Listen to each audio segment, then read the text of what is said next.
तेरवा बोल।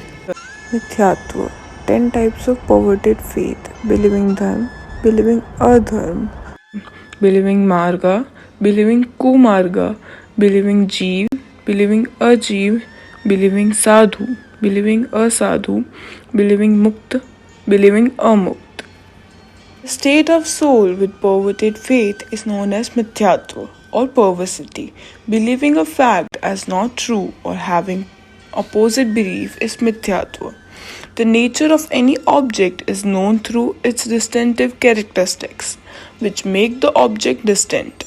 Word Lakshya defined as that which differentiates it from the other objects. One must understand the coordination of the term dharma, adharma, etc., through which one can understand the present chapter in its real sense. Dharma, adharma, righteousness and non-righteousness. That which lead to the development of spirituality of the soul is known as righteousness. The complete development or uplifting of the soul is known as liberalization. Righteousness is of two kinds: samvar, stoppage of influx or innovation of karma; nirjara, the sharing of karma. The samvar or inhabitation means the stoppage of the influx of new karmas. Nirjara or sharing of karma means to destroy previously born karmic bondages. By inhabitation, purity of the self is protected, and by shedding of karma, the soul is purified. In other words, inhabitation is called self-retain and shedding of karma is called as right action. To apprehend righteousness as non-righteousness and non-righteousness as righteousness is perversity. Marga, kumarga, right path, wrong path. Knowledge, faith, conduct, and penance, these comprise the path of liberalization. They are the means, the method of liberalization. Through knowledge, the soul knows the real nature of objects. By faith, it develops the right attitude towards them.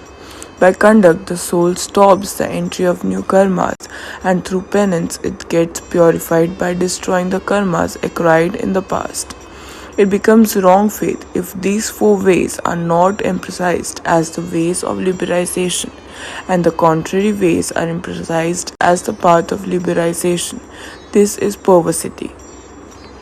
Jeev, ajeev, living and non-living. In Jain sculptures, the distinction between living and non-living is detailed, but different points of view. It is very important to have the right knowledge of the soul and the non-soul for a person advancing in spiritual development. One who knows the nature of the living and the non-living can know the nature of the retained. The characteristic of the soul is consciousness, and this consciousness is the characteristic that distinguishes soul from non-soul. That which has consciousness is the soul, and that which does not have it is a non-soul. To believe non-soul is soul, and soul as non-soul is perversity. Sadhu, asadhu, ascetic and non-ascetic. An ascetic following the 5 great walls completely is an ascetic. The defining qualities of an ascetic are non-violence, truthfulness, non-stealing, celibacy, and non-possessiveness.